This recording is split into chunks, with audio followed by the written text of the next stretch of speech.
Boule De Suif by Guy de Maupassant. For several days in succession fragments of a defeated army had passed through the town. They were mere disorganized bands, not disciplined forces. The men wore long dirty beards and tattered uniforms.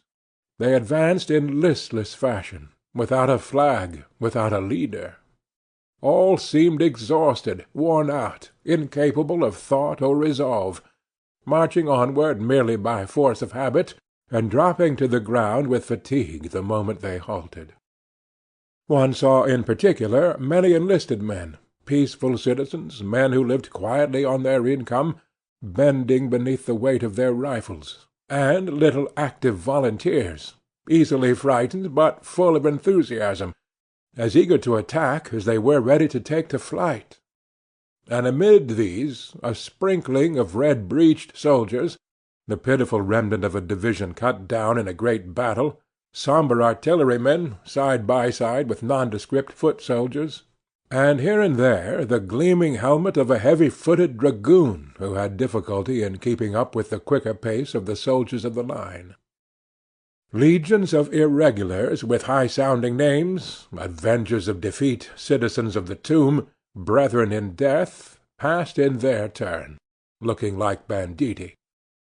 Their leaders, former drapers or grain merchants, or tallow or soap chandlers, warriors by force of circumstances, officers by reason of their mustachios or their money, covered with weapons, flannel, and gold lace, spoke in an impressive manner, discussed plans of campaign, and behaved as though they alone bore the fortunes of dying France on their braggart shoulders, though in truth they frequently were afraid of their own men. Scoundrels, often brave beyond measure, but pillagers and debauchees. Rumour had it that the Prussians were about to enter Rouen. The members of the National Guard, who for the past 2 months had been reconnoitring with the utmost caution in the neighbouring woods, occasionally shooting their own sentinels, and making ready for fight whenever a rabbit rustled in the undergrowth, had now returned to their homes. Their arms, their uniforms, all the death-dealing paraphernalia with which they had terrified all the milestones along the high road for 8 miles round, had suddenly and marvellously disappeared. The last of the French soldiers had just crossed the Seine on their way to Pont-Audemer, through Saint-Sever and Bourg-Achard, and in their rear the vanquished general, powerless to do aught with the forlorn remnants of his army, himself dismayed at the final overthrow of a nation accustomed to victory and disastrously beaten despite its legendary bravery, walked between 2 orderlies. Then a profound calm, a shuddering, silent dread settled on the city. Many a round-paunched citizen, emasculated by years devoted to business, anxiously awaited the conquerors, trembling lest his roasting jacks or kitchen knives should be looked upon as weapons. Life seemed to have stopped short, the shops were shut, the streets deserted. Now and then an inhabitant, awed by the silence, glided swiftly by in the shadow of the walls. The anguish of suspense made men even desire the arrival of the enemy. In the afternoon of the day following the departure of the French troops, a number of Uhlans, coming no one knew whence, passed rapidly through the town. A little later on, a black mass descended St. Catherine's Hill, while 2 other invading bodies appeared respectively on the Darnétal and the Bois Guillaume roads. The advance guards of the 3 corps arrived at precisely the same moment at the square of the Hôtel de Ville, and the German army poured through all the adjacent streets, its battalions making the pavement ring with their firm measured tread. Orders, shouted in an unknown guttural tongue, rose to the windows of the seemingly dead, deserted houses, while behind the fast-closed shutters eager eyes peered forth at the victors, masters now of the city, its fortunes, and its lives, by right of war. The inhabitants, in their darkened rooms, were possessed by that terror which follows in the wake of cataclysms, of deadly upheavals of the earth, against which all human skill and strength are vain. For the same thing happens whenever the established order of things is upset, when security no longer exists, when all those rights usually protected by the law of man or of nature are at the mercy of unreasoning, savage force. The earthquake crushing a whole nation under falling roofs, the flood let loose and engulfing in its swirling depths the corpses of drowned peasants, along with dead oxen and beams torn from shattered houses. Or the army, covered with glory, murdering those who defend themselves, making prisoners of the rest, pillaging in the name of the sword, and giving thanks to God to the thunder of cannon. All these are appalling scourges, which destroy all belief in eternal justice, all that confidence we have been taught to feel in the protection of heaven and the reason of man. Small detachments of soldiers knocked at each door, and then disappeared within the houses, for the vanquished saw they would have to be civil to their conquerors. At the end of a short time, once the first terror had subsided, calm was again restored. In many houses the Prussian officer ate at the same table with the family. He was often well bred, and, out of politeness, expressed sympathy with France, and repugnance at being compelled to take part in the war. This sentiment was received with gratitude. Besides, his protection might be needful some day or other. By the exercise of tact, the number of men quartered in one's house might be reduced, and why should one provoke the hostility of a person on whom one's whole welfare depended? Such conduct would savour less of bravery than of foolhardiness. And foolhardiness is no longer a failing of the citizens of Rouen, as it was in the days when their city earned renown by its heroic defences. Last of all, final argument based on the national politeness. The folk of Rouen said to one another that it was only right to be civil in one's own house, provided there was no public exhibition of familiarity with the foreigner. Out of doors, therefore, citizen and soldier did not know each other, but in the house both chatted freely, and each evening the German remained a little longer, warming himself at the hospitable hearth. Even the town itself resumed by degrees its ordinary aspect. The French seldom walked abroad, but the streets swarmed with Prussian soldiers. Moreover, the officers of the Blue Hussars, who arrogantly dragged their instruments of death along the pavements, seemed to hold the simple townsmen in but little more contempt than did the French cavalry officers, who had drunk at the same cafés the year before. But there was something in the air, a something strange and subtle, an intolerable foreign atmosphere, like a penetrating odour, the odour of invasion. It permeated dwellings and places of public resort, changed the taste of food, made one imagine oneself in far distant lands, amid dangerous barbaric tribes. The conquerors exacted money, much money. The inhabitants paid what was asked. They were rich. But the wealthier a Norman tradesman becomes, the more he suffers at having to part with anything that belongs to him, at having to see any portion of his substance pass into the hands of another. Nevertheless, within 6 or 7 miles of the town, along the course of the river as it flows onward to Croisset, Dieppedalle, and Biessart, boatmen and fishermen often haul to the surface of the water the body of a German, bloated in his uniform, killed by a blow from knife or club, his head crushed by a stone, or perchance pushed from some bridge into the stream below. The mud of the river-bed swallowed up these obscure acts of vengeance, savage yet legitimate, these unrecorded deeds of bravery, these silent attacks fraught with greater danger than battles fought in broad day, and surrounded, moreover, with no halo of romance. For hatred of the foreigner ever arms a few intrepid souls, ready to die for an idea. At last, as the invaders, though subjecting the town to the strictest discipline, had not committed any of the deeds of horror with which they had been credited while on their triumphal march, the people grew bolder, and the necessities of business again animated the breasts of the local merchants. Some of these had important commercial interests at Havre, occupied at present by the French army, and wished to attempt to reach that port by overland route to Dieppe, taking the boat from there.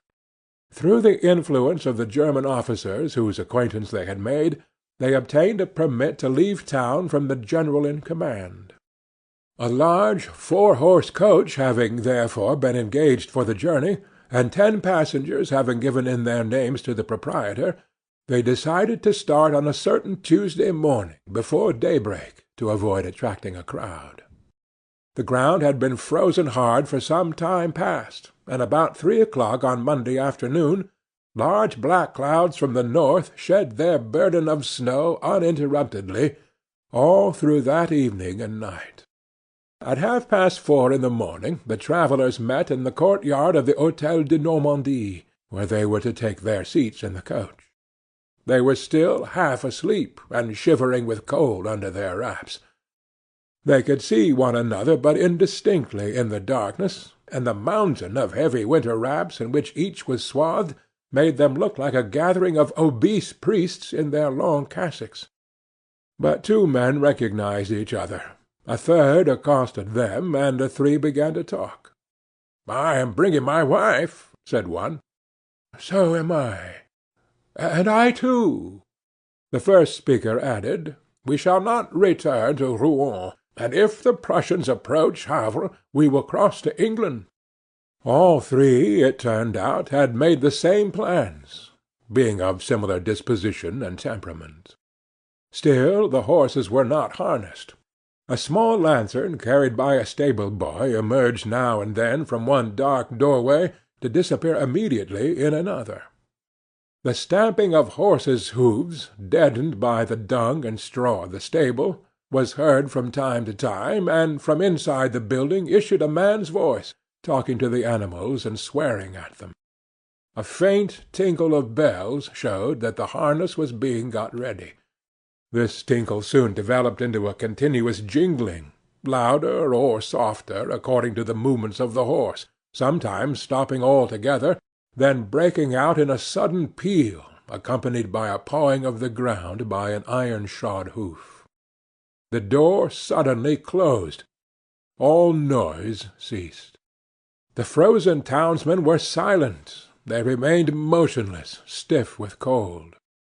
A thick curtain of glistening white flakes fell ceaselessly to the ground. It obliterated all outlines, enveloped all objects in an icy mantle of foam. Nothing was to be heard throughout the length and breadth of the silent winter-bound city, save the vague, nameless rustle of falling snow, a sensation rather than a sound, the gentle mingling of light atoms which seemed to fill all space, to cover the whole world. The man reappeared with his lantern, leading by a rope a melancholy-looking horse, evidently being led out against his inclination. The hostler placed him beside the pole, fastened the traces, and spent some time in walking round him to make sure that the harness was all right, for he could use only one hand, the other being engaged in holding the lantern.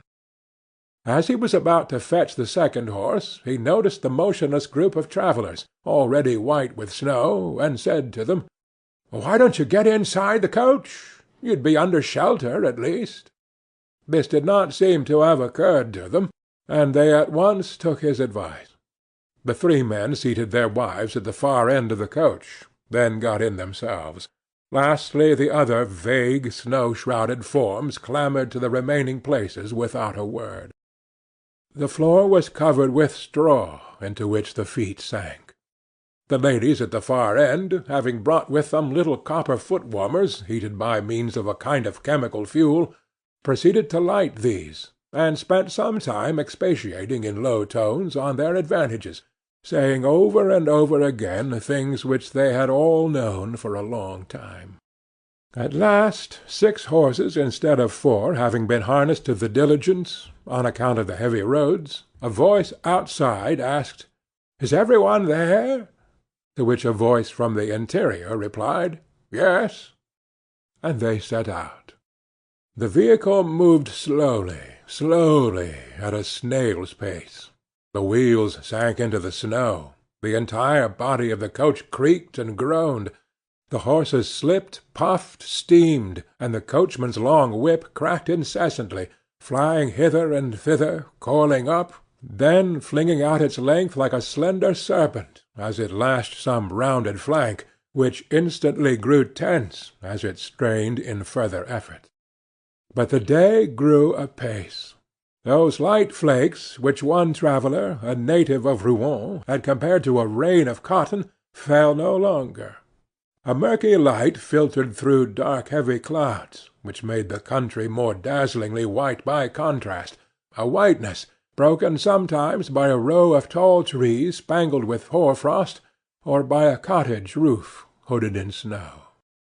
Within the coach the passengers eyed one another curiously in the dim light of dawn.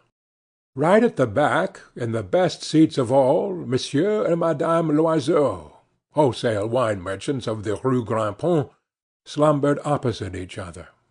Formerly clerk to a merchant who had failed in business, Loiseau had bought his master's interest and made a fortune for himself.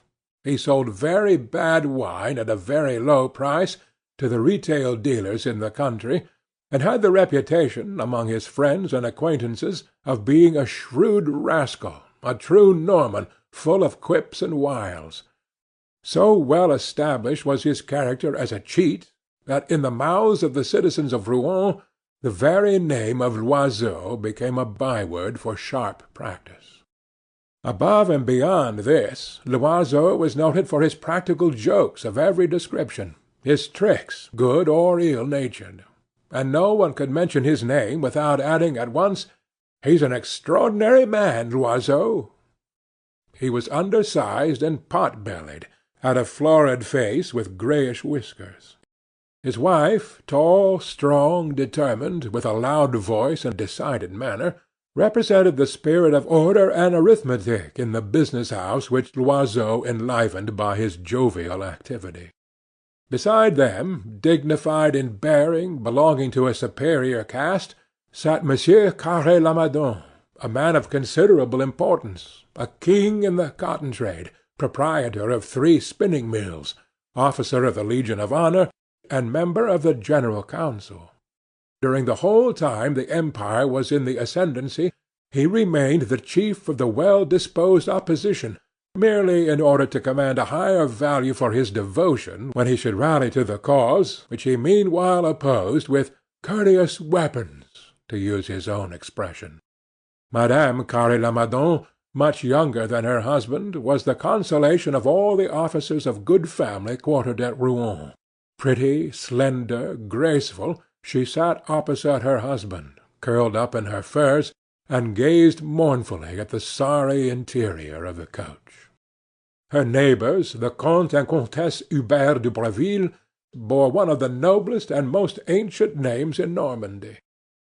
The Count, a nobleman advanced in years and of aristocratic bearing, strove to enhance by every artifice of the toilet his natural resemblance to King Henry IV, who, according to a legend of which the family was inordinately proud, had been a favoured lover of a de Breville lady, and father of her child, the frail one's husband having, in recognition of this fact, been made a count and governor of a province. A colleague of Monsieur Carré-Lamadon in the General Council, Count Hubert represented the Orleanist party in his department. The story of his marriage with the daughter of a small shipowner at Nantes had always remained more or less of a mystery, but as the countess had an air of unmistakable breeding, entertained faultlessly, and was even supposed to have been loved by a son of Louis Philippe, the nobility vied with one another in doing her honour, and her drawing-room remained the most select in the whole countryside, the only one which retained the old spirit of gallantry, and to which access was not easy. The fortune of the Brevilles, all in real estate, amounted, it was said, to 500,000 francs a year.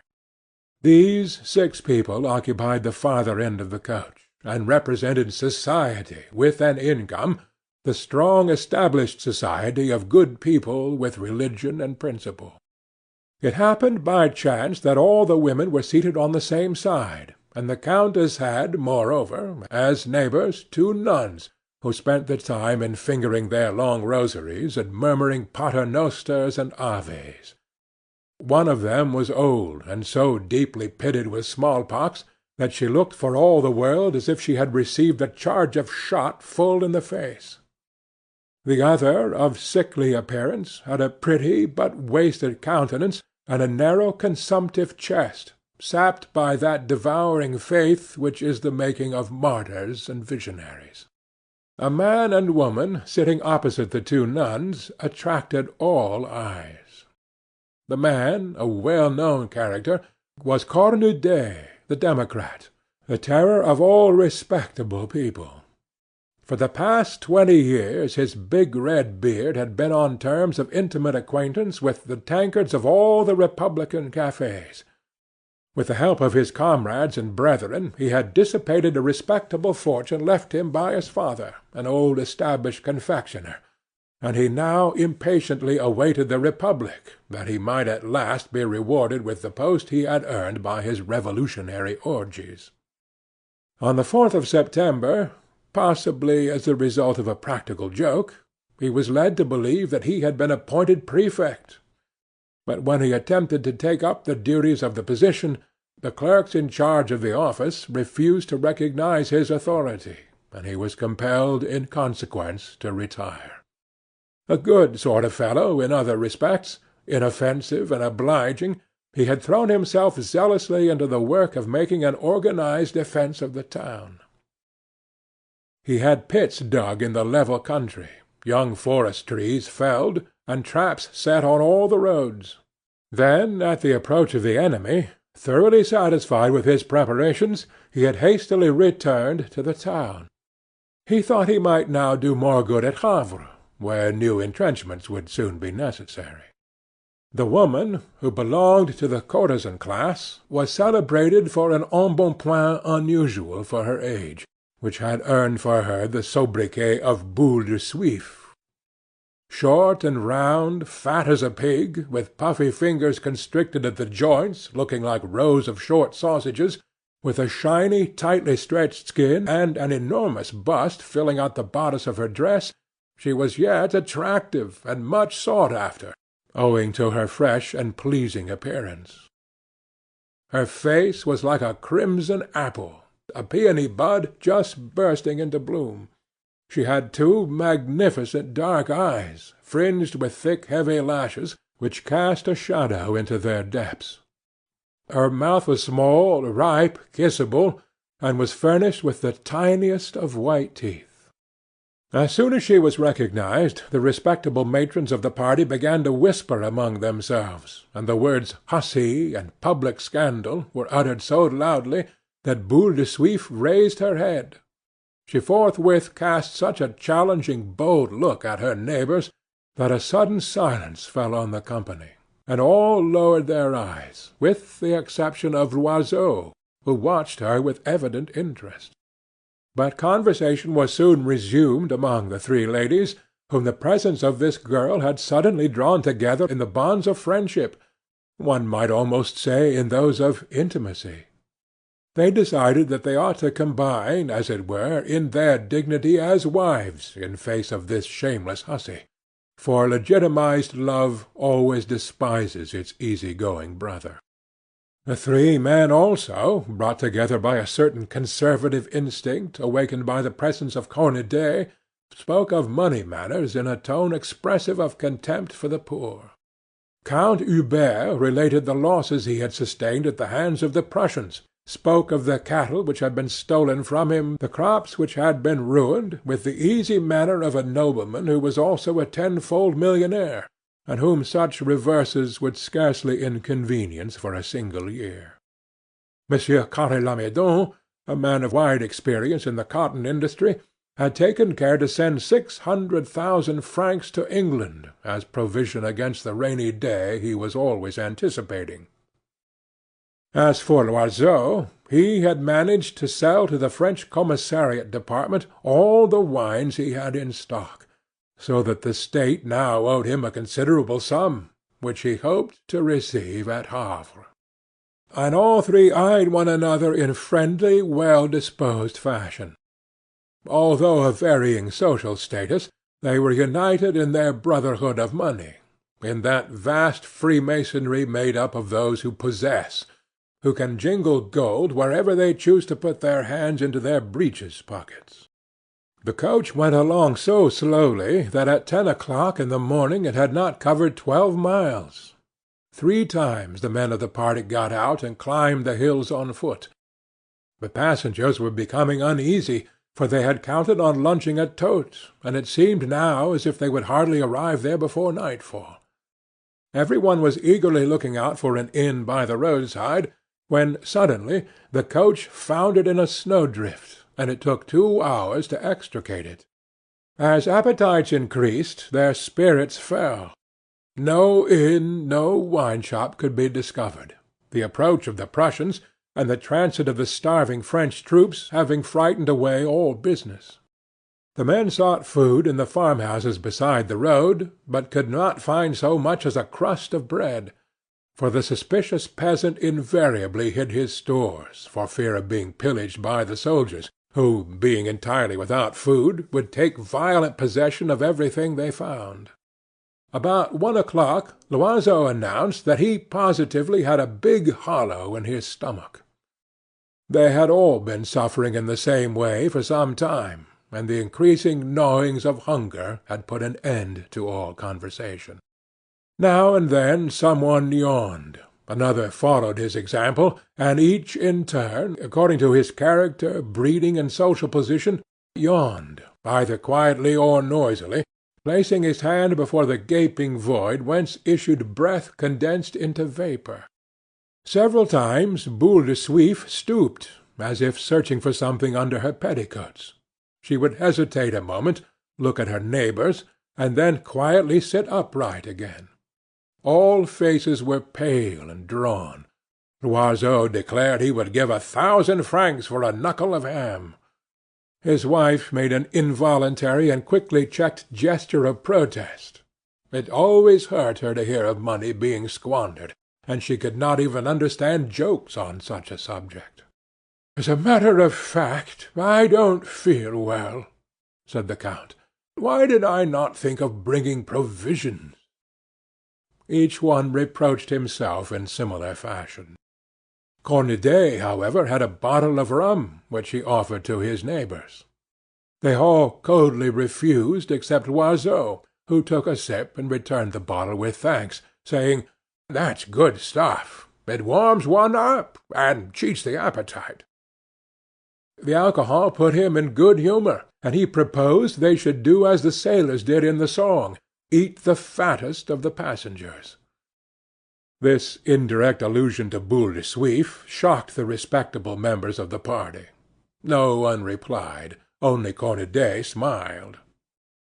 The 2 good sisters had ceased to mumble their rosary, and with hands enfolded in their wide sleeves, sat motionless, their eyes steadfastly cast down, doubtless offering up as a sacrifice to heaven the suffering it had sent them.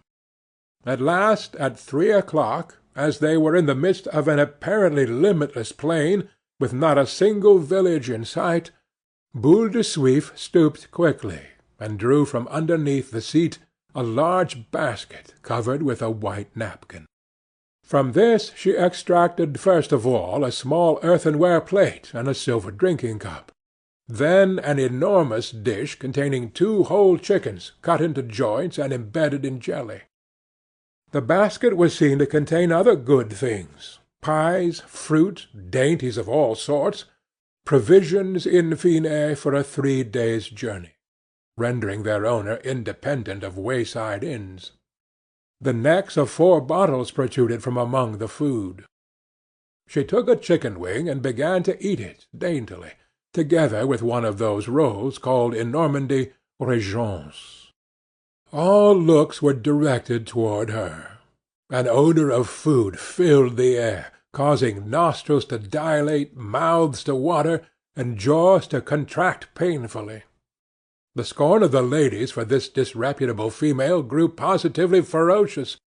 They would have liked to kill her, or throw her and her drinking-cup, her basket and her provisions, out of the coach into the snow of the road below. But Loiseau's gaze was fixed greedily on the dish of chicken. He said, "Well, well, this lady had more forethought than the rest of us. Some people think of everything." She looked up at him. "Would you like some, sir? It is hard to go on fasting all day." He bowed. "Upon my soul, I can't refuse. I cannot hold out another minute. All is fair in war time, is it not, madame?" And, casting a glance on those around, he added, "At times like this it is very pleasant to meet with obliging people." He spread a newspaper over his knees to avoid soiling his trousers, and with a pocket-knife he always carried, helped himself to a chicken leg coated with jelly, which he thereupon proceeded to devour. Then Boule de Suif, in low, humble tones, invited the nuns to partake of her repast. They both accepted the offer unhesitatingly, and after a few stammered words of thanks began to eat quickly, without raising their eyes. Neither did Cornudet refuse his neighbor's offer, and in combination with the nuns, a sort of table was formed by opening out the newspaper over the 4 pairs of knees. Mouths kept opening and shutting, ferociously masticating and devouring the food. Loiseau, in his corner, was hard at work, and in low tones urged his wife to follow his example. She held out for a long time, but overstrained nature gave way at last. Her husband, assuming his politest manner, asked their charming companion if he might be allowed to offer Madame Loiseau a small helping. "Why, certainly, sir," she replied with an amiable smile, holding out the dish. When the first bottle of claret was opened, some embarrassment was caused by the fact that there was only one drinking-cup, but this was passed from one to another after being wiped. Cornudet alone, doubtless in a spirit of gallantry, raised to his own lips that part of the rim which was still moist from those of his fair neighbor. Then, surrounded by people who were eating, and well-nigh suffocated by the odor of food, the Comte and Comtesse de Breville and Monsieur and Madame Carré-Lamadon endured that hateful form of torture which has perpetuated the name of Tantalus. All at once the manufacturer's young wife heaved a sigh which made every one turn and look at her. She was white as the snow without. Her eyes closed, her head fell forward. She had fainted. Her husband, beside himself, implored the help of his neighbors. No one seemed to know what to do until the elder of the 2 nuns, raising the patient's head, placed Boule de Suif's drinking-cup to her lips, and made her swallow a few drops of wine. The pretty invalid moved, opened her eyes, smiled, and declared in a feeble voice that she was all right again. But to prevent a recurrence of the catastrophe, the nun made her drink a cupful of claret, adding, "It's just hunger. That's what is wrong with you." Then Boule de Suif, blushing and embarrassed, stammered, looking at the 4 passengers who were still fasting. "Mon Dieu! If I might offer these ladies and gentlemen—" She stopped short, fearing a snub. But Loiseau continued, "Hang it all! In such a case as this we are all brothers and sisters, and ought to assist each other. Come, come, ladies, don't stand on ceremony, for goodness' sake. Do we even know whether we shall find a house in which to pass the night? At our present rate of going, we shan't be at Totes till midday to-morrow." They hesitated, no one daring to be the first to accept. But the count settled the question. He turned toward the abashed girl, and in his most distinguished manner said, "We accept gratefully, madame." As usual, it was only the first step that cost. This Rubicon once crossed, they set to work with a will. The basket was emptied.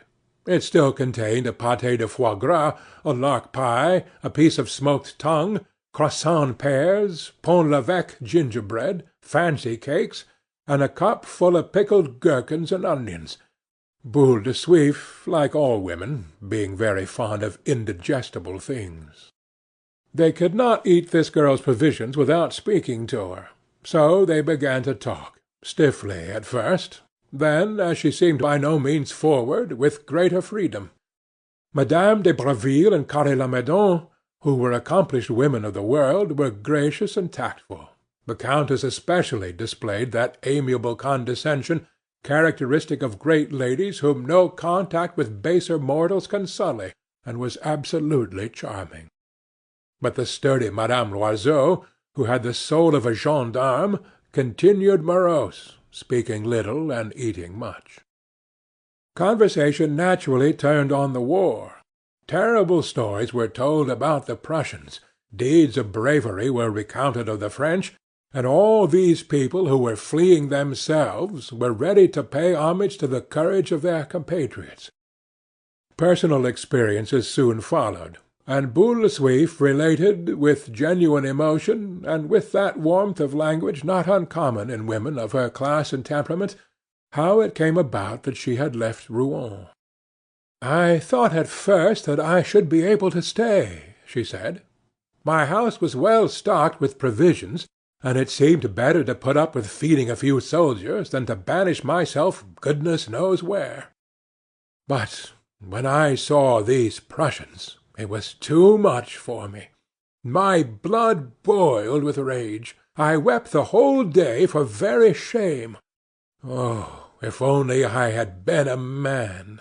I looked at them from my window, the fat swine with their pointed helmets, and my maid held my hands to keep me from throwing my furniture down on them. Then some of them were quartered on me. I flew at the throat of the first one who entered. They are just as easy to strangle as other men, and I'd have been the death of that one if I hadn't been dragged away from him by my hair. I had to hide after that, and as soon as I could get an opportunity, I left the place. And here I am." She was warmly congratulated. She rose in the estimation of her companions, who had not been so brave, and Cornudet listened to her with the approving and benevolent smile of an apostle, the smile a priest might wear in listening to a devotee praising God. For long-bearded democrats of his type have a monopoly of patriotism, just as priests have a monopoly of religion. He held forth in turn with dogmatic self-assurance, in the style of the proclamations daily pasted on the walls of the town, winding up with a specimen of stump oratory in which he reviled "that besotted fool of Louis Napoleon." But Boule De Suif was indignant, for she was an ardent Bonapartist. She turned as red as a cherry, and stammered in her wrath, "I'd just like to have seen you in his place, you and your sort. There would have been a nice mix-up. Oh, yes, it was you who betrayed that man. It would be impossible to live in France if we were governed by such rascals as you." Cornudet, unmoved by this tirade, still smiled a superior contemptuous smile, and one felt that high words were impending, when the count interposed, and, not without difficulty, succeeded in calming the exasperated woman, saying that all sincere opinions ought to be respected. But the countess and the manufacturer's wife, imbued with the unreasoning hatred of the upper classes for the Republic, and instinct, moreover, with the affection felt by all women for the pomp and circumstance of despotic government, were drawn, in spite of themselves, toward this dignified young woman, whose opinions coincided so closely with their own. The basket was empty. The 10 people had finished its contents without difficulty and general regret that it did not hold more. Conversation went on a little longer, though it flagged somewhat after the passengers had finished eating. Night fell. The darkness grew deeper and deeper, and the cold made Boule De Suif shiver, in spite of her plumpness. So Madame de Breville offered her her foot-warmer, the fuel of which had been several times renewed since the morning, and she accepted the offer at once, for her feet were icy cold. Mesdames Carré-Lamadon and Loiseau gave theirs to the nuns. The driver lighted his lanterns. They cast a bright gleam on the cloud of vapour which hovered over the sweating flanks of the horses and on the roadside snow, which seemed to unroll as they went along in the changing light of the lamps. All was now indistinguishable in the coach. But suddenly a movement occurred in the corner occupied by Boule De Suif and Cornudet, and Loiseau, peering into the gloom, fancied he saw the big bearded Democrat move hastily to one side, as though he had received a well-directed though noiseless blow in the dark. Tiny lights glimmered ahead. It was Todt. The coach had been on the road 11 hours, which, with the 3 hours allotted the horses in 4 periods for feeding and breathing, made 14. It entered the town and stopped before the Hôtel du Commerce. The coach door opened. A well-known noise made all the travellers start. It was the clanging of a scabbard on the pavement. Then a voice called out something in German. Although the coach had come to a standstill, no one got out. It looked as if they were afraid of being murdered the moment they left their seats. Thereupon the driver appeared, holding in his hand one of his lanterns, which cast a sudden glow on the interior of the coach, lighting up the double row of startled faces, mouths agape and eyes wide open in surprise and terror. Beside the driver stood in the full light a German officer. A tall young man, fair and slender, tightly encased in his uniform like a woman in her corset, his flat shiny cap tilted to one side of his head, making him look like an English hotel runner. His exaggerated moustache, long and straight and tapering to a point at either end in a single blond hair that could hardly be seen, seemed to weigh down the corners of his mouth and give a droop to his lips. In Alsatian French he requested the travellers to alight, saying stiffly, "Kindly get down, ladies and gentlemen."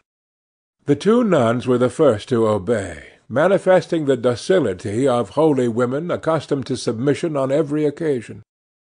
Next appeared the Count and Countess, followed by the manufacturer and his wife, after whom came Loiseau, pushing his larger and better half before him. "Good day, sir," he said to the officer as he put his foot to the ground, acting on an impulse born of prudence rather than politeness. The other, insolent like all in authority, merely stared without replying. Boule de Suif and Cornudet, though near the door, were the last to alight, grave and dignified before the enemy. The stout girl tried to control herself and appear calm. The Democrat stroked his long russet beard with a somewhat trembling hand. Both strove to maintain their dignity, knowing well that at such a time each individual is always looked upon as more or less typical of his nation, and also, resenting the complacent attitude of their companions, Boule de Suif tried to wear a bolder front than her neighbors, the virtuous women, while he, feeling that it was incumbent on him to set a good example, kept up the attitude of resistance which he had first assumed when he undertook to mine the high roads round Rouen. They entered the spacious kitchen of the inn, and the German, having demanded the passports, signed by the general in command, in which were mentioned the name, description, and profession of each traveller, inspected them all minutely, comparing their appearance with the written particulars. Then he said brusquely, "All right," and turned on his heel. They breathed freely. All were still hungry, so supper was ordered. Half an hour was required for its preparation, and while 2 servants were apparently engaged in getting it ready, the travellers went to look at their rooms. These all opened off a long corridor, at the end of which was a glazed door with a number on it. They were just about to take their seats at table when the innkeeper appeared in person. He was a former horse-dealer, a large, asthmatic individual, always wheezing, coughing, and clearing his throat. Follenvie was his patronymic. He called, "Mademoiselle Elisabeth Rousset?" Boule De Suif started and turned round. "That is my name." "Mademoiselle, the Prussian officer wishes to speak to you immediately." "To me?" "Yes, if you are Mademoiselle Elisabeth Rousset." She hesitated, reflected a moment, and then declared roundly, "That may be, but I'm not going." They moved restlessly around her. Every one wondered and speculated as to the cause of this order. The count approached. "You are wrong, madame, for your refusal may bring trouble not only on yourself, but also on your companions. It never pays to resist those in authority. Your compliance with this request cannot possibly be fraught with any danger. It has probably been made because some formality or other was forgotten." All added their voices to that of the count. Boule De Suif was begged, urged, lectured, and at last convinced. Every one was afraid of the complications which might result from headstrong action on her part. She said finally, "I am doing it for your sakes. Remember that." The countess took her hand. "And we are grateful to you." She left the room. All waited for her return before commencing the meal. Each was distressed that he or she had not been sent for rather than this impulsive, quick-tempered girl, and each mentally rehearsed platitudes in case of being summoned also. But at the end of 10 minutes she reappeared, breathing hard, crimson with indignation. "Oh, the scoundrel! The scoundrel!" she stammered. All were anxious to know what had happened, but she declined to enlighten them, and when the count pressed the point, she silenced him with much dignity, saying, "No, the matter has nothing to do with you, and I cannot speak of it." Then they took their places round a high soup tureen, from which issued an odour of cabbage.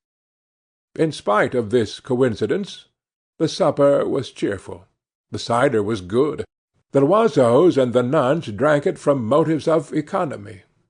The others ordered wine. Cornudet demanded beer. He had his own fashion of uncorking the bottle and making the beer foam, gazing at it as he inclined his glass, and then raised it to a position between the lamp and his eye, that he might judge of its colour. When he drank, his great beard, which matched the colour of his favourite beverage, seemed to tremble with affection.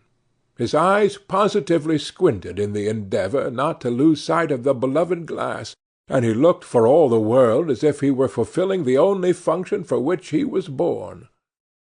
He seemed to have established in his mind an affinity between the two great passions of his life, pale ale and revolution, and assuredly he could not taste the one without dreaming of the other. Monsieur and Madame Follenvie dined at the end of the table. The man, wheezing like a broken-down locomotive, was too short-winded to talk when he was eating. But the wife was not silent a moment. She told how the Prussians had impressed her on her arrival, what they did, what they said, execrating them in the first place because they cost her money, and in the second because she had 2 sons in the army. She addressed herself principally to the countess, flattered at the opportunity of talking to a lady of quality. Then she lowered her voice and began to broach delicate subjects. Her husband interrupted her from time to time, saying, "You would do well to hold your tongue, Madame Follenvie." But she took no notice of him, and went on. "Yes, madame, these Germans do nothing but eat potatoes and pork, and then pork and potatoes, and don't imagine for a moment that they are clean. No, indeed. And if only you saw them drilling for hours, indeed for days together. They all collect in a field. Then they do nothing but march backward and forward, and wheel this way and that. If only they would cultivate the land, or remain at home and work on their high roads. Really, madame, these soldiers are of no earthly use. Poor people have to feed and keep them, only in order that they may learn how to kill. True, I am only an old woman with no education, But when I see them wearing themselves out marching about from morning till night, I say to myself, when there are people who make discoveries that are of use to people, why should others take so much trouble to do harm? Really now, isn't it a terrible thing to kill people, whether they are Prussians, or English, or Poles, or French?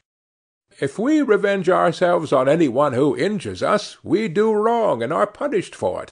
But when our sons are shot down like partridges, that is all right, and decorations are given to the man who kills the most. No, indeed, I shall never be able to understand it. Cornudet raised his voice. War is a barbarous proceeding when we attack a peaceful neighbor, but it is a sacred duty when undertaken in defence of one's country. The old woman looked down. Yes, it's another matter when one acts in self-defence, but would it not be better to kill all the kings, seeing that they make war just to amuse themselves? Cornudet's eyes kindled. Bravo, citizens, he said. Monsieur Carré-Lamadon was reflecting profoundly. Although an ardent admirer of great generals, the peasant woman's sturdy common sense made him reflect on the wealth which might accrue to a country by the employment of so many idle hands now maintained at a great expense of so much unproductive force, if they were employed in those great industrial enterprises which it will take centuries to complete. But Loiseau, leaving his seat, went over to the innkeeper and began chatting in a low voice. The big man chuckled, coughed, sputtered. His enormous carcass shook with merriment at the pleasantries of the other, and he ended by buying 6 casks of claret from Loiseau to be delivered in spring, after the departure of the Prussians. The moment supper was over, every one went to bed, worn out with fatigue. But Loiseau, who had been making his observations on the sly, sent his wife to bed, and amused himself by placing first his ear and then his eye to the bedroom keyhole, in order to discover what he called the mysteries of the corridor. At the end of about an hour he heard a rustling, peeped out quickly, and caught sight of Boule De Suif, looking more rotund than ever in a dressing-gown of blue cashmere, trimmed with white lace. She held a candle in her hand, and directed her steps to the numbered door at the end of the corridor. But one of the side doors was partly opened, and when, at the end of a few minutes, she returned, Cornudet in his shirt-sleeves followed her. They spoke in low tones, then stopped short. Boule De Suif seemed to be stoutly denying him admission to her room. Unfortunately, Loiseau could not at first hear what they said. But toward the end of the conversation they raised their voices, and he caught a few words. Cornudet was loudly insistent. "How silly you are! What does it matter to you?" he said. She seemed indignant, and replied, "No, my good man, there are times when one does not do that sort of thing. Besides, in this place it would be shameful." Apparently he did not understand, and asked the reason. Then she lost her temper and her caution, and raising her voice still higher, said, "Why? Can't you understand why? When there are Prussians in the house, perhaps even in the very next room." He was silent. The patriotic shame of this wanton, who could not suffer herself to be caressed in the neighborhood of the enemy, must have roused his dormant dignity, for after bestowing on her a simple kiss, he crept softly back to his room. Loiseau, much edified, capered round the bedroom before taking his place beside his slumbering spouse. Then silence reigned throughout the house, but soon there arose from some remote part, it might easily have been either cellar or attic, a stertorous, monotonous, regular snoring, a dull, prolonged rumbling, varied by tremors like those of a boiler under pressure of steam. Monsieur Follenvie had gone to sleep. As they had decided on starting at 8 o'clock the next morning, every one was in the kitchen at that hour. But the coach, its roof covered with snow, stood by itself in the middle of the yard, without either horses or driver. They sought the latter in the stables, coach-houses, and barns, but in vain. So the men of the party resolved to scour the country for him, and sallied forth. They found themselves in the square, with the church at the farther side, and to right and left low-roofed houses, where there were some Prussian soldiers. The first soldier they saw was peeling potatoes. The second, farther on, was washing out a barber's shop. Another, bearded to the eyes, was fondling a crying infant, and dangling it on his knees to quiet it.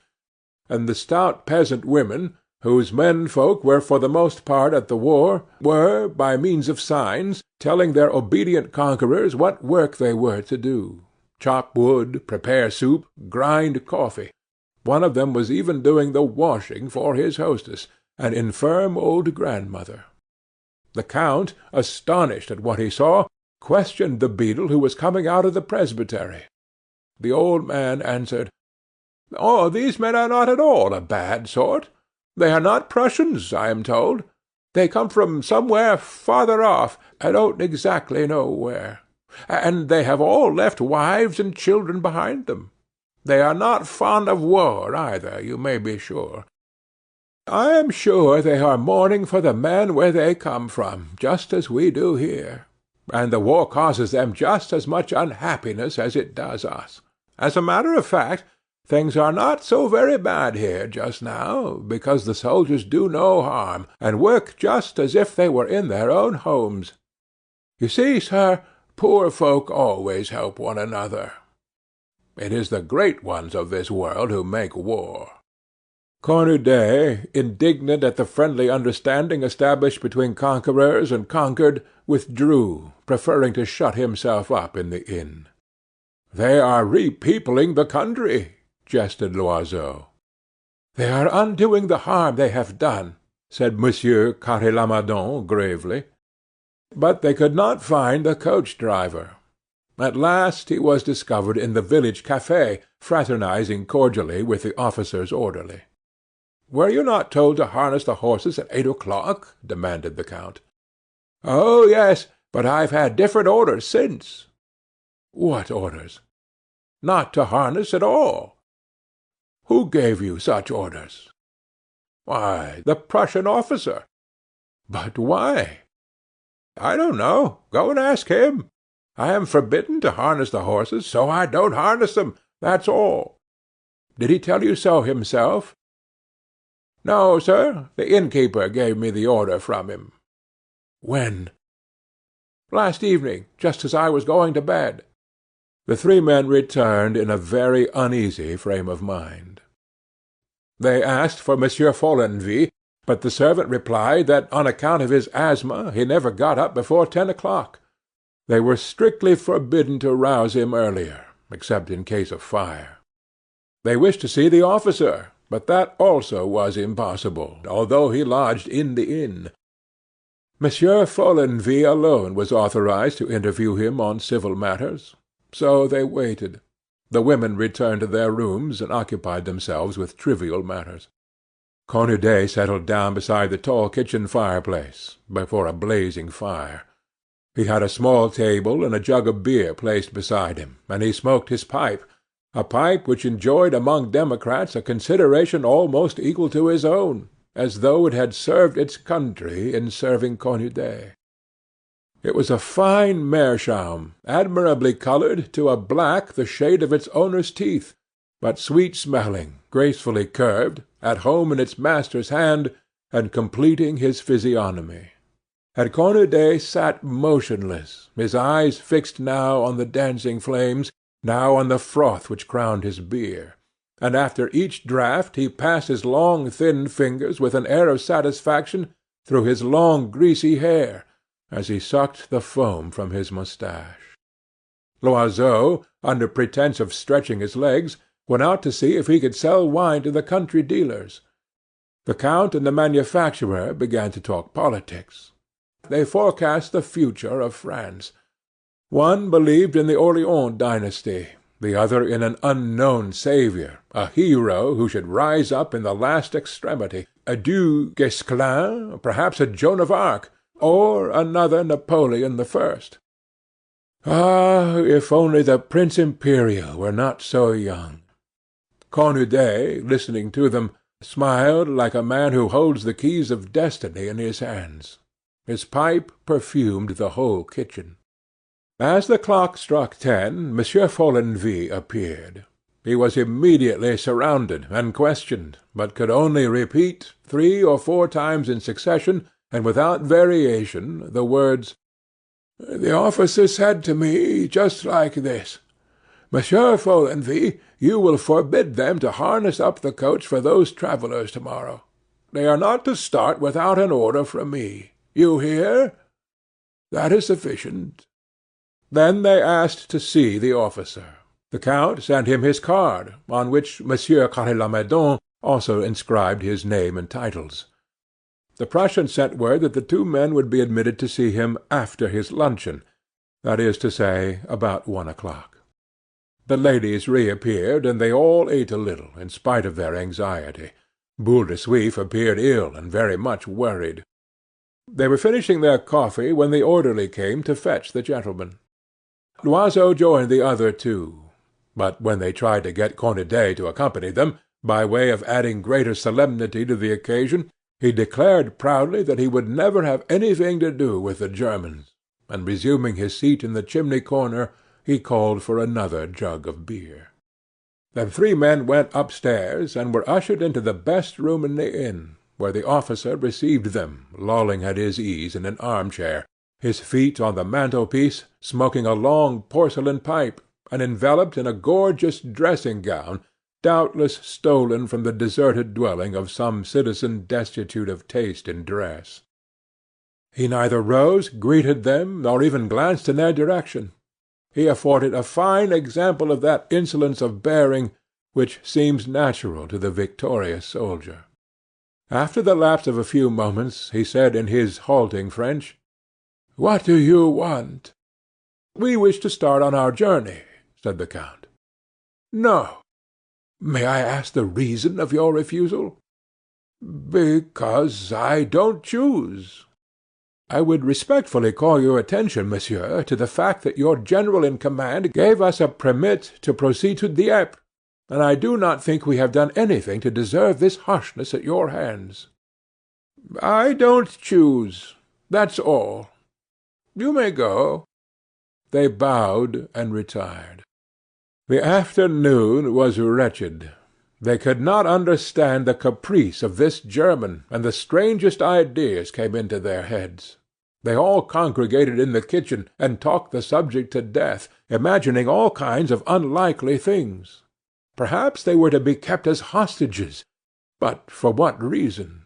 Or to be extradited as prisoners of war, or possibly they were to be held for ransom. They were panic-stricken at this last supposition. The richest among them were the most alarmed, seeing themselves forced to empty bags of gold into the insolent soldiers' hands in order to buy back their lives. They racked their brains for plausible lies whereby they might conceal the fact that they were rich, and pass themselves off as poor, very poor. Loiseau took off his watch-chain and put it in his pocket. The approach of night increased their apprehension. The lamp was lighted, and as it wanted yet 2 hours to dinner, Madame Loiseau proposed a game of 31. It would distract their thoughts. The rest agreed, and Cornudet himself joined the party, first putting out his pipe, for politeness' sake. The count shuffled the cards, dealt, and Boule De Suif had 31 to start with. Soon the interest of the game assuaged the anxiety of the players, but Cornudet noticed that Loiseau and his wife were in league to cheat. They were about to sit down to dinner when Monsieur Follenvie appeared, and in his grating voice announced, "The Prussian officer sends to ask Mademoiselle Elisabeth Rousset if she has changed her mind yet." Boule De Suif stood still, pale as death. Then, suddenly turning crimson with anger, she gasped out, "Kindly tell that scoundrel, that cur, that carrion of a Prussian, that I will never consent. You understand? Never, never, never." The fat innkeeper left the room. Then Boule de Suif was surrounded, questioned, entreated on all sides to reveal the mystery of her visit to the officer. She refused at first, but her wrath soon got the better of her. "What does he want? He wants to make me his mistress," she cried. No one was shocked at the word, so great was the general indignation. Cornudet broke his jug as he banged it down on the table. A loud outcry arose against this base soldier. All were furious. They drew together in common resistance against the foe, as if some part of the sacrifice exacted of Boule de Suif had been demanded of each. The count declared, with supreme disgust, that those people behaved like ancient barbarians. The women, above all, manifested a lively and tender sympathy for Boule de Suif. The nuns, who appeared only at meals, cast down their eyes and said nothing. They dined, however, as soon as the first indignant outburst had subsided, but they spoke little and thought much. The ladies went to bed early, and the men, having lighted their pipes, proposed a game of écarté, in which Monsieur Follenvie was invited to join, the travellers hoping to question him skilfully as to the best means of vanquishing the officer's obduracy. But he thought of nothing but his cards, would listen to nothing, reply to nothing, and repeated, time after time, "Attend to the game, gentlemen, attend to the game." So absorbed was his attention that he even forgot to expectorate. The consequence was that his chest gave forth rumbling sounds like those of an organ. His wheezing lungs struck every note of the asthmatic scale, from deep hollow tones to the shrill hoarse piping resembling that of a young cock trying to crow. He refused to go to bed when his wife, overcome with sleep, came to fetch him. So she went off alone, for she was an early bird, always up with the sun, while he was addicted to late hours, ever ready to spend the night with friends. He merely said, "Put my eggnog by the fire," and went on with the game. When the other men saw that nothing was to be got out of him, they declared it was time to retire, and each sought his bed. They rose fairly early the next morning, with a vague hope of being allowed to start, a greater desire than ever to do so, and a terror at having to spend another day in this wretched little inn. Alas, the horses remained in the stable. The driver was invisible. They spent their time, for want of something better to do, in wandering round the coach. Luncheon was a gloomy affair, and there was a general coolness towards Boule de Suif, for night, which brings counsel, had somewhat modified the judgment of her companions. In the cold light of the morning they almost bore a grudge against the girl for not having secretly sought out the Prussian, that the rest of the party might receive a joyful surprise when they awoke. What more simple? Besides, who would have been the wiser? She might have saved appearances by telling the officer that she had taken pity on their distress. Such a step would be of so little consequence to her. But no one as yet confessed to such thoughts. In the afternoon, seeing that they were all bored to death, the count proposed a walk in the neighborhood of the village. Each one wrapped himself up well, and the little party set out, leaving behind only Cornudet, who preferred to sit over the fire, and the two nuns, who were in the habit of spending their day in the church or at the presbytery. The cold, which grew more intense each day, almost froze the noses and ears of the pedestrians. Their feet began to pain them, so that each step was a penance, and when they reached the open country, it looked so mournful and depressing, in its limitless mantle of white, that they all hastily retraced their steps, with bodies benumbed and hearts heavy. The four women walked in front, and the three men followed a little in the rear. Loiseau, who saw perfectly well how matters stood, asked suddenly if that trollop were going to keep them waiting much longer in this God-forsaken spot. The Count, always courteous, replied that they could not exact so painful a sacrifice from any woman, and that the first move must come from herself. Monsieur Carré-Lamadon remarked that if the French, as they talked of doing, made a counter-attack by way of Dieppe, their encounter with the enemy must inevitably take place at Totes. This reflection made the other two anxious. "Supposing we escape on foot?" said Loiseau. The Count shrugged his shoulders. "How can you think of such a thing in this snow, and with our wives? Besides, we should be pursued at once, overtaken in 10 minutes, and brought back as prisoners at the mercy of the soldiery." This was true enough. They were silent. The ladies talked of dress, but a certain constraint seemed to prevail among them. Suddenly, at the end of the street, the officer appeared. His tall, wasp-like uniformed figure was outlined against the snow which bounded the horizon, and he walked, knees apart, with that motion peculiar to soldiers, who are always anxious not to soil their carefully polished boots. He bowed as he passed the ladies, then glanced scornfully at the men, who had sufficient dignity not to raise their hats, though Loiseau made a movement to do so. Boule De Suif flushed crimson to the ears, and the 3 married women felt unalterably humiliated at being met thus by the soldier in company with the girl whom he had treated with such scant ceremony. Then they began to talk about him, his figure and his face. Madame Carré-Lamadon, who had known many officers, and judged them as a connoisseur, thought him not at all bad-looking. She even regretted that he was not a Frenchman, because in that case he would have made a very handsome hussar, with whom all the women would assuredly have fallen in love. When they were once more within doors, they did not know what to do with themselves. Sharp words even were exchanged apropos of the merest trifles. The silent dinner was quickly over, and each one went to bed early in the hope of sleeping and thus killing time.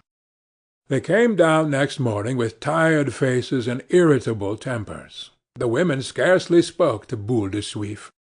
A church bell summoned the faithful to a baptism. Boule De Suif had a child being brought up by peasants at Yvetot. She did not see him once a year, and never thought of him, but the idea of a child who was about to be baptized induced a sudden wave of tenderness for her own, and she insisted on being present at the ceremony. As soon as she had gone out, the rest of the company looked at one another and drew their chairs together, for they realized that they must decide on some course of action. Loiseau had an inspiration. He proposed that they should ask the officer to detain Boule De Suif only, and to let the rest depart on their way. Monsieur Follenvie was entrusted with this commission, but he returned to them almost immediately. The German, who knew human nature, had shown him the door. He intended to keep all the travellers until his condition had been complied with. Whereupon Madame Loiseau's vulgar temperament broke bounds. "We are not going to die of old age here," she cried. "Since it's that vixen's trade to behave so with men, I don't see that she has any right to refuse one more than another. I may as well tell you she took any lover she could at Rouen, even coachman. Yes, indeed, madame, the coachman at the prefecture. I know it for a fact, for he buys his wine of us. And now that it is a question of getting us out of difficulty, she puts on virtuous airs, the drab. For my part, I think this officer has behaved very well. Why, there are 3 others of us, and any one of them he would undoubtedly have preferred. But no, he contents himself with a girl who is common property. He respects married women. Just think, he is master here. He had only to say, 'I wish it,' and he might have taken us by force, with the help of his soldiers." The 2 other women shuddered. The eyes of pretty Madame Carré-Lamadon glistened, and she grew pale, as if the officer were indeed in the act of laying violent hands on her. The men, who had been discussing the subject among themselves, drew near. Loiseau, in a state of furious resentment, was for delivering up that miserable woman, bound hand and foot, into the enemy's power.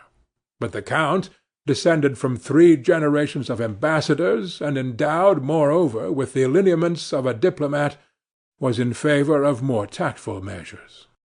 "We must persuade her," he said. Then they laid their plans. The women drew together. They lowered their voices, and the discussion became general, each giving his or her opinion.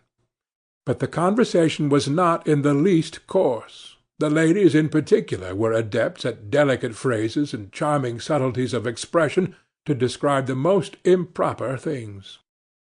A stranger would have understood none of their allusions, so guarded was the language they employed.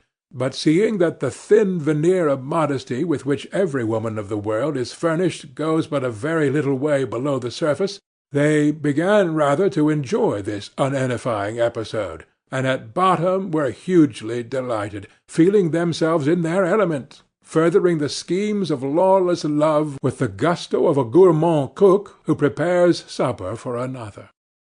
Their gaiety returned of itself, so amusing at last did the whole business seem to them. The count uttered several rather risky witticisms, but so tactfully were they said that his audience could not help smiling. Loiseau, in turn, made some considerably broader jokes, but no one took offence, and the thought expressed with such brutal directness by his wife was uppermost in the minds of all. "Since it's the girl's trade, why should she refuse this man more than another?" Dainty Madame Carré-Lamadon seemed to think, even, that in Boule de Suif's place she would be less inclined to refuse him than another. The blockade was as carefully arranged as if they were investing a fortress. Each agreed on the rôle which he or she was to play, the arguments to be used, the manoeuvres to be executed. They decided on the plan of campaign, the stratagems they were to employ, and the surprise attacks which would reduce this human citadel and force it to receive the enemy within its walls. But Cornudet remained apart from the rest, taking no share in the plot. So absorbed was the attention of all that Boule de Suif's entrance was almost unnoticed. But the count whispered a gentle "Hush!" which made the others look up. She was there. They suddenly stopped talking, and a vague embarrassment prevented them for a few moments from addressing her. But the countess, more practised than the others in the wiles of the drawing-room, asked her, "Was the baptism interesting?" The girl, still under the stress of emotion, told what she had seen and heard, described the faces, the attitudes of those present, and even the appearance of the church. She concluded with the words, "It does one good to pray sometimes." Until lunch-time the ladies contented themselves with being pleasant to her, so as to increase her confidence and make her amenable to their advice. As soon as they took their seats at table, the attack began. First they opened a vague conversation on the subject of self-sacrifice. Ancient examples were quoted, Judith and Holofernes, then, irrationally enough, Lucrece and Sextus, Cleopatra and the hostile generals whom she reduced to abject slavery by a surrender of her charms. Next was recounted an extraordinary story, born of the imagination of these ignorant millionaires, which told how the matrons of Rome seduced Hannibal, his lieutenants, and all his mercenaries at Capua. They held up to admiration all those women who from time to time have arrested the victorious progress of conquerors, made of their bodies a field of battle, a means of ruling, a weapon, who have vanquished by their heroic caresses hideous and detested beings, and sacrificed their chastity to vengeance and devotion. All was said with due restraint and regard for propriety, the effect heightened now and then by an outburst of forced enthusiasm calculated to excite emulation. A listener would have thought at last that the one role of woman on earth was a perpetual sacrifice of her person, a continual abandonment of herself to the caprices of hostile soldiery. The two nuns seemed to hear nothing, and to be lost in thought. Boule De Suif also was silent. During the whole afternoon she was left to her reflections. But instead of calling her Madame, as they had done hitherto, her companions addressed her simply as Mademoiselle, without exactly knowing why, but as if desirous of making her descend a step in the esteem she had won, and forcing her to realize her degraded position. Just as soup was served, Monsieur Follenvie reappeared, repeating his phrase of the evening before. "A Prussian officer sends to ask if Mademoiselle Elisabeth Rousset has changed her mind." Boule De Suif answered briefly, "No, monsieur." But at dinner the coalition weakened. Loiseau made 3 unfortunate remarks. Each was cudgelling his brains for further examples of self-sacrifice, and could find none, when the countess, possibly without ulterior motive, and moved simply by a vague desire to do homage to religion, began to question the elder of the 2 nuns on the most striking facts in the lives of the saints.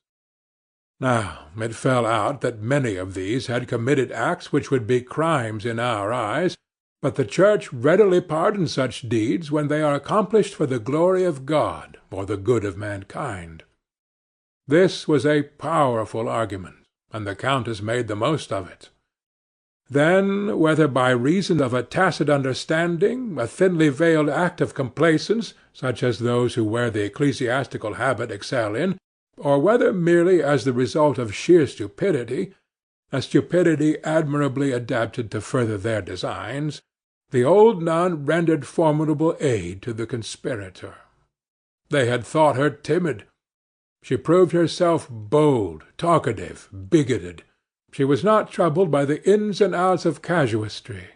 Her doctrines were as iron bars, her faith knew no doubt, her conscience no scruples. She looked on Abraham's sacrifice as natural enough, for she herself would not have hesitated to kill both father and mother if she had received a divine order to that effect. And nothing, in her opinion, could displease our Lord, provided the motive were praiseworthy.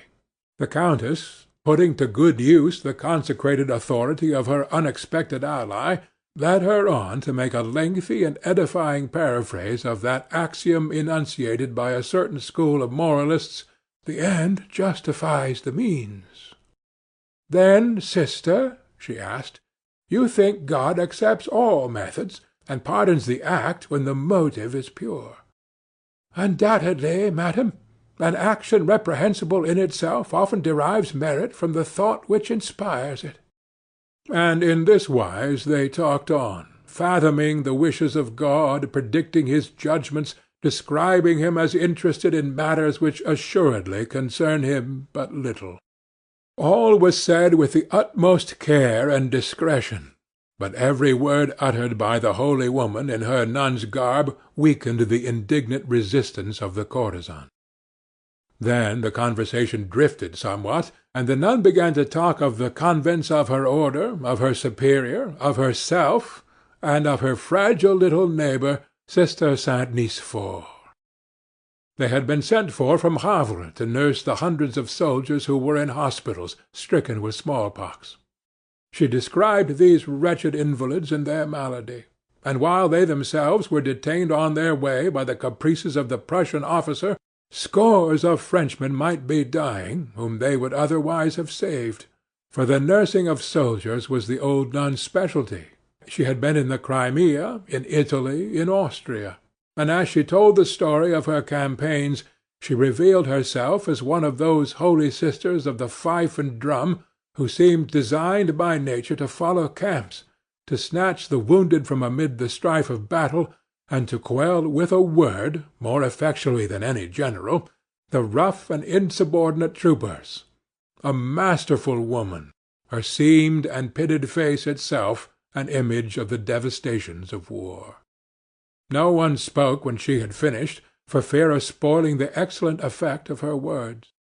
As soon as the meal was over, the travellers retired to their rooms, whence they emerged the following day at a late hour of the morning.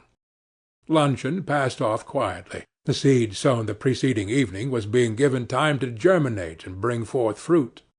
In the afternoon the countess proposed a walk.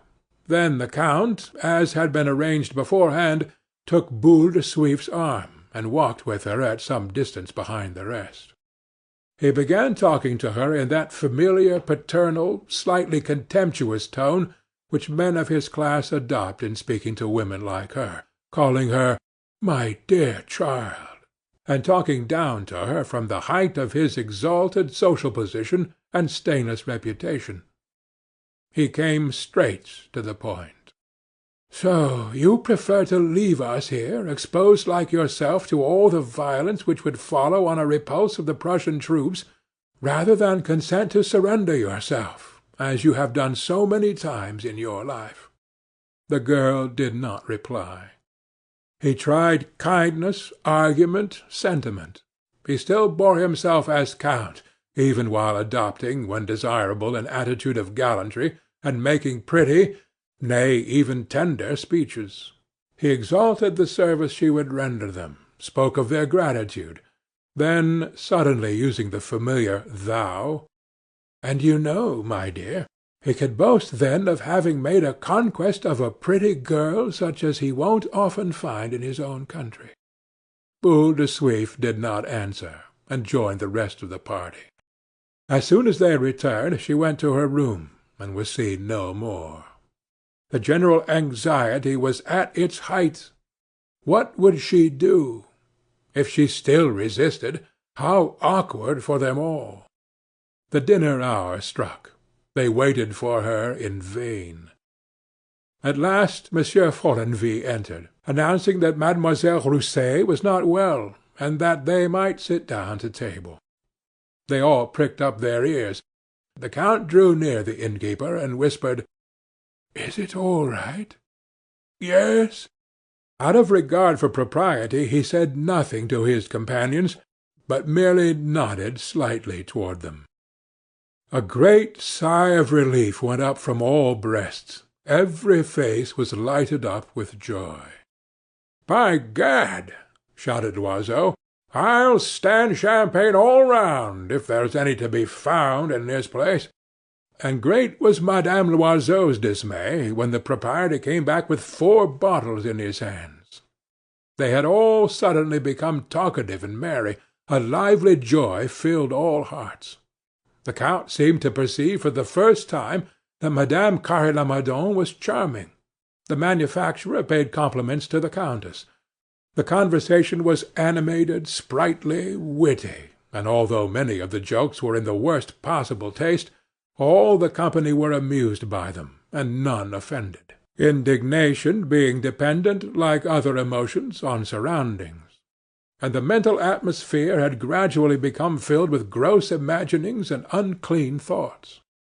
At dessert even the women indulged in discreetly worded allusions. Their glances were full of meaning. They had drunk much. The count, who even in his moments of relaxation preserved a dignified demeanor, hit on a much appreciated comparison of the condition of things with the termination of a winter spent in the icy solitude of the North Pole, and the joy of shipwrecked mariners who at last perceive a southward track opening out before their eyes. Loiseau, fairly in his element, rose to his feet, holding aloft a glass of champagne. "I drink to our deliverance!" he shouted. All stood up and greeted the toast with acclamation. Even the 2 good sisters yielded to the solicitations of the ladies, and consented to moisten their lips with the foaming wine, which they had never before tasted. They declared it was like effervescent lemonade, but with a pleasanter flavor. "It is a pity," said Loiseau, "that we have no piano. We might have had a quadrille." Cornudet had not spoken a word or made a movement. He seemed plunged in serious thoughts, and now and then tugged furiously at his great beard, as if trying to add still further to its length. At last, toward midnight, when they were about to separate, Loiseau, whose gait was far from steady, suddenly slapped him on the back, saying thickly, "You're not jolly to-night. Why are you so silent, old man?" Cornudet threw back his head, cast one swift and scornful glance over the assemblage, and answered, "I tell you all, you have done an infamous thing." He rose, reached the door, and repeating, "Infamous!" disappeared. A chill fell on all. Loiseau himself looked foolish and disconcerted for a moment, but soon recovered his aplomb, and, writhing with laughter, exclaimed, "Really, you are all too green for anything." Pressed for an explanation, he related the mysteries of the corridor, whereat his listeners were largely amused. The ladies could hardly contain their delight. The Count and Monsieur Carre-Lamadon laughed till they cried. They could scarcely believe their ears. "What? You are sure? He wanted—" "I tell you I saw it with my own eyes." "And she refused?" "Because the Prussian was in the next room." "Surely you are mistaken." "I swear I'm telling you the truth." The count was choking with laughter. The manufacturer held his sides. Loiseau continued, "So you may well imagine he doesn't think this evening's business at all amusing." And all three began to laugh again, choking, coughing, almost ill with merriment. Then they separated. But Madame Loiseau, who was nothing if not spiteful, remarked to her husband as they were on the way to bed that stuck-up little minx of a Carre-Lamadon had laughed on the wrong side of her mouth all the evening. "You know," she said, "when women run after uniforms, it's all the same to them whether the men who wear them are French or Prussian. It's perfectly sickening." The next morning the snow showed dazzling white under a clear winter sun. The coach, ready at last, waited before the door, while a flock of white pigeons, with pink eyes spotted in the centres with black, puffed out their white feathers and walked sedately between the legs of the 6 horses, picking at the steaming manure. The driver, wrapped in his sheepskin coat, was smoking a pipe on the box, and all the passengers, radiant with delight at their approaching departure, were putting up provisions for the remainder of the journey. They were waiting only for Boule De Suif. At last she appeared. She seemed rather shamefaced and embarrassed, and advanced with timid step toward her companions, who with one accord turned aside as if they had not seen her. The count, with much dignity, took his wife by the arm and removed her from the unclean contact. The girl stood still, stupefied with astonishment. Then, plucking up courage, accosted the manufacturer's wife with a humble "Good morning, madame," to which the other replied merely with a slight and insolent nod, accompanied by a look of outraged virtue. Every one suddenly appeared extremely busy, and kept as far from Boule De Suif as if her skirts had been infected with some deadly disease. Then they hurried to the coach, followed by the despised courtesan, who, arriving last of all, silently took the place she had occupied during the first part of the journey. The rest seemed neither to see nor to know her, all save Madame Loiseau, who, glancing contemptuously in her direction, remarked half aloud to her husband, "What a mercy I am not sitting beside that creature!" The lumbering vehicle started on its way, and the journey began afresh. At first no one spoke. Boule De Suif dared not even raise her eyes. She felt at once indignant with her neighbors, and humiliated at having yielded to the Prussian into whose arms they had so hypocritically cast her. But the countess, turning toward Madame Carre-Lamadon, soon broke the painful silence. "I think you know Madame d'Etrelles?" "Yes, she is a friend of mine." "Such a charming woman.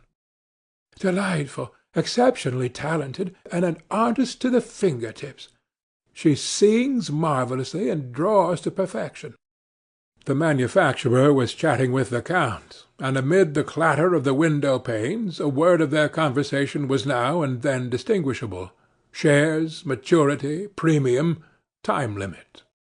Loiseau, who had abstracted from the inn the time-worn pack of cards, thick with the grease of 5 years' contact with half-wiped-off tables, started a game of bezique with his wife. The good sisters, taking up simultaneously the long rosaries hanging from their waists, made the sign of the cross and began to mutter in unison interminable prayers, their lips moving ever more and more swiftly, as if they sought which should outdistance the other in the race of orisons. From time to time they kissed a medal and crossed themselves anew, then resumed their rapid and unintelligible murmur. Cornudet sat still, lost in thought.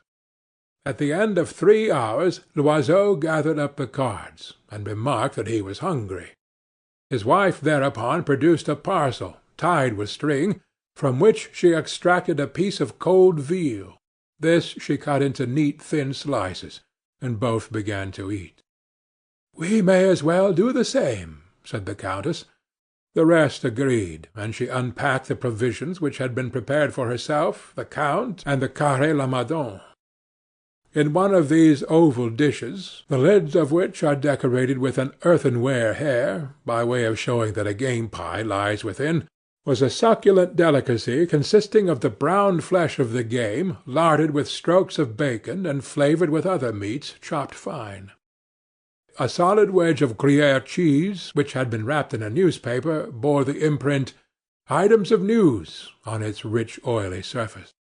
The two good sisters brought to light a hunk of sausage smelling strongly of garlic, and Cornudet, plunging both hands at once into the capacious pockets of his loose overcoat, produced from one 4 hard-boiled eggs, and from the other a crust of bread. He removed the shells, threw them into the straw beneath his feet, and began to devour the eggs, letting morsels of the bright yellow yolk fall in his mighty beard, where they looked like stars. Boule De Suif, in the haste and confusion of her departure, had not thought of anything, and, stifling with rage, she watched all these people placidly eating. At first, ill-suppressed wrath shook her whole person, and she opened her lips to shriek the truth at them, to overwhelm them with a volley of insults. But she could not utter a word, so choked was she with indignation. No one looked at her, no one thought of her. She felt herself swallowed up in the scorn of these virtuous creatures, who had first sacrificed, then rejected her as a thing useless and unclean. Then she remembered her big basket, full of the good things they had so greedily devoured. The 2 chickens coated in jelly, the pies, the pears, the 4 bottles of claret, and her fury broke forth like a cord that is overstrained, and she was on the verge of tears. She made terrible efforts at self-control, drew herself up, swallowed the sobs which choked her. But the tears rose nevertheless, shone at the brink of her eyelids, and soon 2 heavy drops coursed slowly down her cheeks.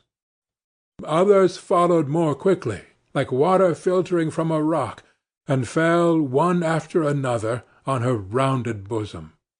She sat upright with a fixed expression, her face pale and rigid, hoping desperately that no one saw her give way. But the countess noticed that she was weeping, and with a sign drew her husband's attention to the fact. He shrugged his shoulders, as if to say, "Well, what of it? It's not my fault." Madame Loiseau chuckled triumphantly, and murmured, "She's weeping for shame." The 2 nuns had betaken themselves once more for their prayers, first wrapping the remainder of their sausage in paper. Then Cornudet, who was digesting his eggs, stretched his long legs under the opposite seat, threw himself back, folded his arms, smiled like a man who had just thought of a good joke, and began to whistle the Marseillaise. The faces of his neighbors clouded. The popular air evidently did not find favor with them. They grew nervous and irritable, and seemed ready to howl as a dog does at the sound of a barrel organ. Cornudet saw the discomfort he was creating, and whistled the louder. Sometimes he even hummed the words. Amour sacré de la patrie, conduit son tien, ô brave vengeur. Liberté, liberté, chérie, combats avec tes défenseurs. The coach progressed more swiftly, the snow being harder now, and all the way to Dieppe, during the long dreary hours of the journey, first in the gathering dusk, then in the thick darkness, raising his voice above the rumbling of the vehicle, Cornudet continued with fierce obstinacy his vengeful and monotonous whistling, forcing his weary and exasperated hearers to follow the song from end to end, to recall every word of every line, as each was repeated over and over again with untiring persistency. And Boule De Suif still wept, and sometimes a sob she could not restrain was heard in the darkness between two verses of the song. If you liked the video, put a like, subscribe to the channel and click on the bell to not miss our new videos.